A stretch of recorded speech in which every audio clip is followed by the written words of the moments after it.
So, think back to high school algebra. You probably remember wrestling with solving equations, right? Maybe even got comfortable with the quadratic formula. Oh, yeah. Good times. Or maybe not so good times for some people. Huh, right. Then you hit cubics and quartics. Still solvable, technically, with these pretty complex radical formulas. But after that, A dead end, basically. exactly, it just, oh, well, a mathematical curtain slammed down. For centuries, the thinking was that finding a general formula using roots, square roots, cube roots, that kind of thing, for polynomial equations of the fifth degree and higher, fundamentally impossible. Right, and that goes back to the 1830s, to the really brilliant work of Galois. And that impossibility proof, it wasn't just some small detail, was it? No, not at all. It really shaped algebraic research for almost 200 years. Mathematicians kind of accepted this limit and, well, they pivoted. They started developing these incredibly powerful abstract tools to understand the nature of the roots, their symmetries, rather than chasing explicit radical formulas. So that whole quest for a neat, tidy, radical solution for those higher degree equations, it just sort of faded? Pretty much, yeah. It fell out of the mainstream focus. Okay, let's unpack this, because what was considered a closed book in algebra, it sounds like maybe a new chapter is being written? It seems so. Our deep dive today is all about some really groundbreaking work by Norman Wildberger, a mathematician at UNSW Sydney. He's come up with a general method to solve polynomial equations of any degree. Any degree. Any degree. And here's the kicker, the really revolutionary part. It doesn't use radicals or irrational numbers at all. Which is just wild, really. It's a complete shift in perspective. Yeah. Instead of trying to dig out roots with radicals, this new method uses something totally different. Formal power series. Normal power series. Okay. Yeah, think of it like a polynomial that just keeps going. Yeah. An infinite sum of terms. It sounds a bit weird, maybe. A little bit, yeah. Uh. An infinite polynomial. But it turns out these infinite series are the key. They unlock solutions that, well, that we thought were impossible to write down neatly for centuries. Okay, just to make sure we're all on the same page, polynomials, we're talking equations like x squared, x cubed, variables raised to whole number powers. Exactly. The stuff you remember from graphing parabolas, maybe modeling things in physics. Right. They're absolutely everywhere. Engineering, physics, computer science, economics, they're fundamental. So a completely new way to solve them. That's potentially huge. It really is. This isn't just some academic exercise ticking off an old problem. It could give us new tools for tackling really complex problems in science and tech. And the fact it stays within rational numbers. That could be a massive computational advantage. Okay. So for our deep dive today, we're going to try and get our heads around the core of this new method. We'll be looking at the surprising role of Catalan and hyper-Catalan numbers. Which usually pop up in counting things, combinatorics. Right. And then this idea of subdigons, something called a paneling operator. And apparently the discovery of this really deep structure called the geode. Yeah, it gets pretty fascinating. Okay, so where do we start? Maybe back with why the old ways failed, why radicals hit that wall. Right. So Galois' work in the 1830s, it was incredibly rigorous. He looked at the symmetries of the roots of these equations, the quintics, and higher, and he basically proved definitively that you just can't cook up a general formula using only arithmetic, adding, subtracting, multiplying, dividing, and taking roots.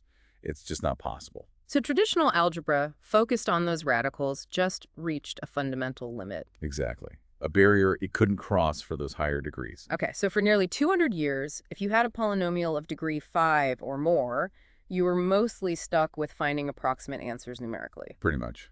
Or dealing with very specific cases. But Wildberger's approach, it's like taking a completely different road, bypassing that whole radical roadblock. Totally. Yeah? And the main vehicle on this new road is the formal power series. Right, the infinite polynomial thing. Yeah. So instead of looking for a solution like, say, the cube root of 2 plus the square root of 5, whatever. A neat little package. Right. Instead, the solution is this infinite series of terms with powers of some variable. Think of it like expressing a number not as a single decimal, but as an infinitely long but precisely defined sequence. Okay, infinite. That still sounds a bit abstract for getting, an actual answer. How does that work? Well, that's the practical side. The formal solution is infinite, yes. But you can get incredibly accurate approximations just by chopping it off, truncating the series. Take the first few terms, or the first dozen, or 100. And the more terms you take. The closer you get to the true root. And crucially, these approximations, they're always rational numbers, fractions, perfect for computers. Okay, that makes sense computationally. Now, you mentioned Catalan numbers earlier. I feel like I've heard that name before, but in like totally different math contexts. You probably have. They pop up everywhere. It's one of those amazing connecting threads in math. So what are they doing here solving equations? It's this incredible, unexpected link between algebra and combinatorics. The math of counting things. Catalan numbers are this sequence: 1, 1, 2, 5, 14. They count all sorts of stuff. Like what? Well, the classic example is counting the number of ways you can chalk up a polygon into triangles using lines that don't cross inside. Okay, triangles inside a polygon. Right. And here's the mind-bending part. If you create a power series using these Catalan numbers as the coefficients, it's called, their generating series, that very series turns out to be the solution to a really simple-looking quadratic equation. $1 alpha plus t alpha 2 equals 1. Whoa, okay, hold on. The number of ways to cut up a shape gives you the solution to an algebra equation. Exactly. It's one of those whoa moments, right? Yeah. It shows how deeply connected these seemingly different bits of math really are. Definitely. But okay, that's for a quadratic degree too. How do we get from triangles and polygons and quadratics to solving, degree 5, degree 10, any degree? That's the leap. That's where the hyper-Catalan numbers come in. Hyper-Catalan. Okay. Sounds intense. Well, they're like a superpowered version of the regular Catalans. Instead of just counting ways to make triangles, hyper-Catalan numbers count the ways to divide a polygon into a specific mix of smaller polygons. So not just triangles, but maybe some triangles, some squares, some pentagons? Exactly. You specify the mix. You say, okay, I want two triangles, $3 quadrilaterals, $2 two pentagons, and so on. The hyper-Catalan number, $200 IR, where dollars is that list, Tommy Miller, 3 middle 4, sum and a dollar, tells you how many ways you can make that specific mosaic inside the polygon. Got it. So it's a much more general way of counting these subdivisions. Is there a formula for these hypernumbers? There is. It looks a bit hairy at first glance. 7 for 2 middle 2 plus 3 middle 3 plus 4 middle 2 or plus carity. 1 plus middle 3 plus 2 middle 3 plus 3 middle 4 plus negative 3 plus 3 middle 4 plus no 2 are 3. You'd say 4. Yikes. Okay. Yeah, lots of factorials. But the core idea is it gives you that precise count based on the polygon mix. There's actually another way to write it that maybe gives more intuition. It uses the number of edges, m-ballers, and vertices, v-ballers, of something called a subdigon of type dollar. Subdigon. Okay, new word. Right, so imagine a polygon, but you pick one side and call it the roof. A subdigon is that roofed polygon, but it's filled in with that mosaic of smaller polygons, the triangles, quads, etc., according to its type dollar. It's basically the geometric picture these hyper-Catalan numbers are counting. Okay, a roofed polygon divided up inside. And the formula using edges and vertices. It's submortar frac. Here, poly just means $2 times $4 times $20 and so on. Emma is roughly the total number of internal edges plus the roof, and V-dollars is roughly the number of internal vertices plus the roof endpoints. Huh.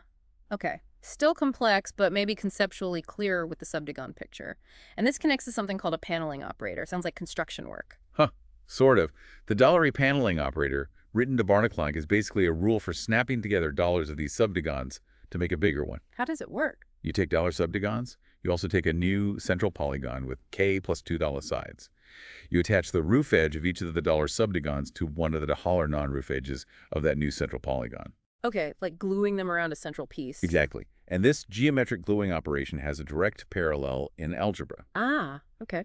How does that work? So each subdigon of type dollar gets an algebraic label, like a tag. It's called an accounting monomial. T medial, T2 medial, T3 medial 3, T4 medials. Basically, it just keeps track of how many triangles, quads, TT milliar are inside. Okay. Now, when you do that paneling operation, gluing Billy P subdigons to stack around a central plus $1, the algebraic tag of the new, bigger subdigon is just the product of the tags of the pieces times $T. So T2 times the tag for sub 1 times the tag for $2 all the way to stack. Precisely. TDF is the tag function. The multiplication algebraically mirrors the geometric combination. It adds up the counts of the shapes and adds one new K plus $1 from the middle. Right. So we have these shapes, subdigons, a way to count them, hyper-Catalans, a way to combine them, paneling, and a way to track that combination algebraically, monomials. How does this solve 6 by $5 plus xt equals other? We're getting there. Yeah. The next step is to bundle all these hyper-Catalan numbers, the dollar, and their algebraic tags, $T together, into one giant power series. Call it ZIR.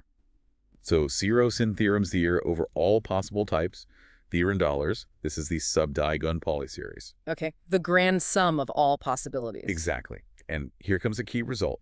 Theorem 3 in the paper, the soft geometric polynomial formula. It says that a specific kind of polynomial equation, Which one? the equation $0 equals 1 alpha plus 2 2 plus t3 plus t3 alpha 3 plus t4 alpha 4 plus dollars, has the solution. Alpha equals SZ. So that whole giant series, $0, is the solution to that specific equation. Yes, the formal power series solution. Notice the form. Constant term 1, linear term is minus the variable.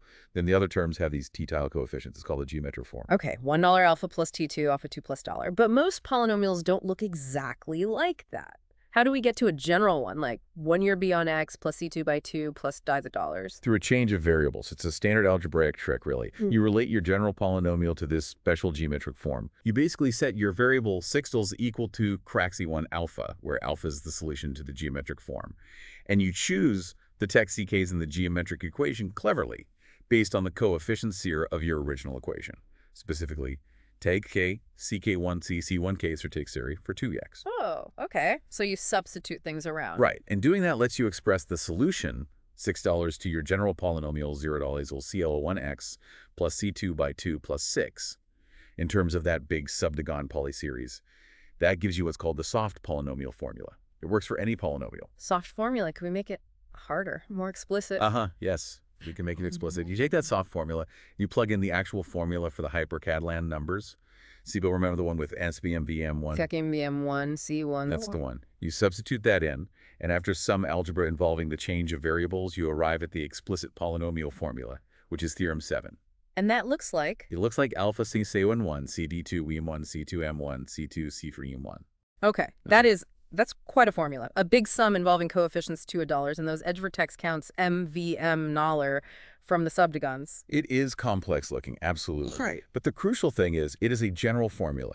It gives you the formal power series solution alpha, from which you get sixtel and alpha alpha, directly from the coefficients dale of any polynomial equation, no matter the degree. Wow, okay. So does it work on known hard cases, like that quintic you mentioned? Eisenstein's quintic, 6 pi L dollars plus XTL equals, yes. If you plug the coefficients from this equation, TL, T, C11, C2, C3, C4, C5, slaughter knowledge, into the general formula, It should give a solution.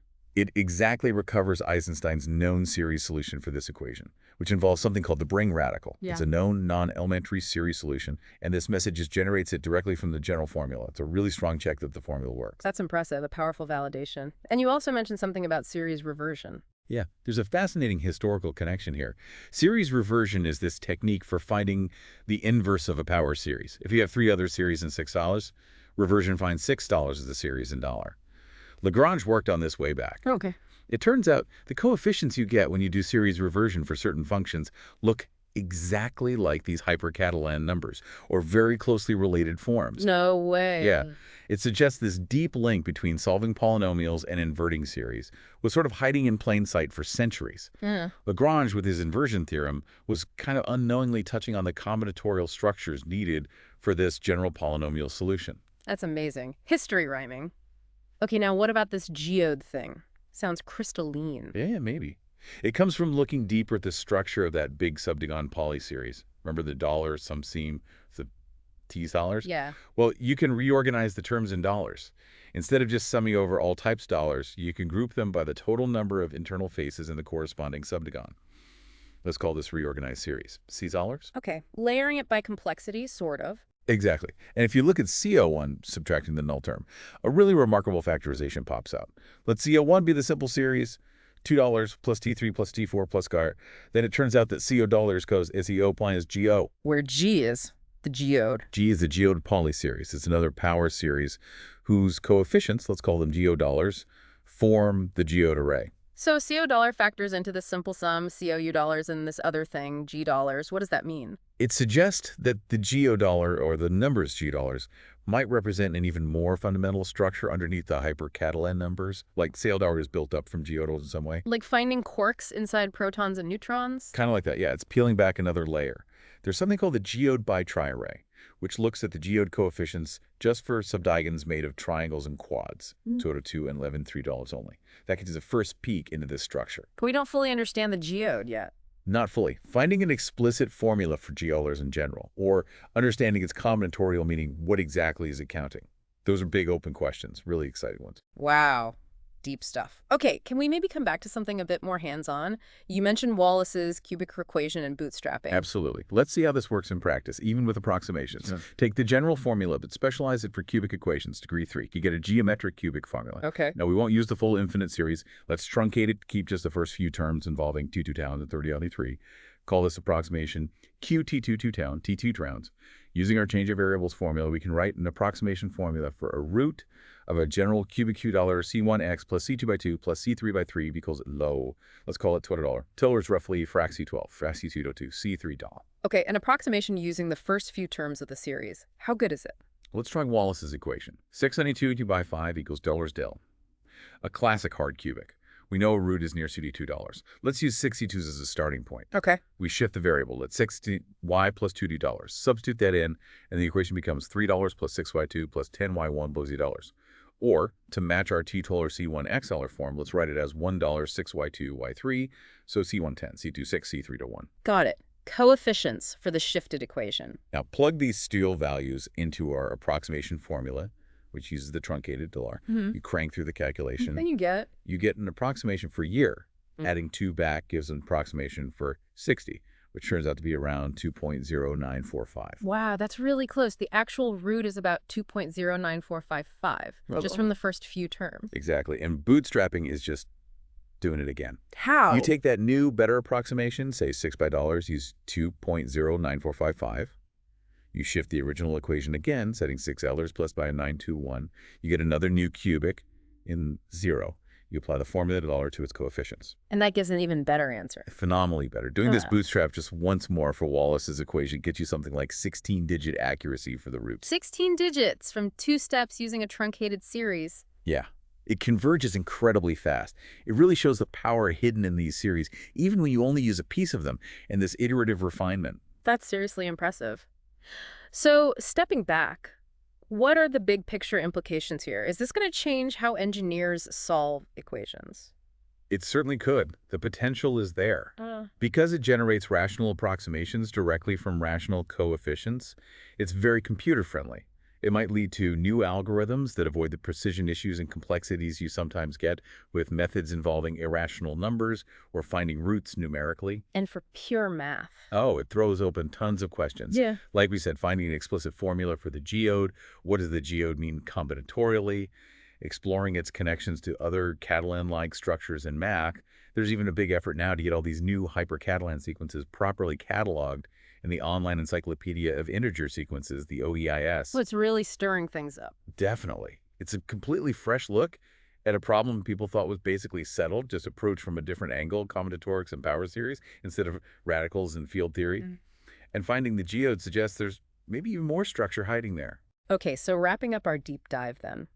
For almost 2 centuries, solving high-degree polynomials with a general radical formula was deemed impossible. Galois proved it. Right. The focus shifted elsewhere. But now, Norman Wildberger's work offers this revolutionary alternative using formal power series. The building blocks are these hyper-Catalan numbers, which come from counting ways to divide up polygons. Subdigons, yeah. This method completely sidesteps radicals and irrational numbers, giving general solutions as infinite series that can be truncated for incredibly accurate rational approximations. And computationally very effective, especially with bootstrapping. And along the way, it unveils this mysterious, possibly more fundamental structure called the geode, which is a whole new area to explore. It really highlights how sometimes, the biggest advances happen when you challenge those fundamental impossible statements and find connections nobody saw before. Here, it was between algebra and combinatorics. Absolutely. Makes you rethink what a solution even means and appreciate the power packed into infinite series. Definitely food for thought.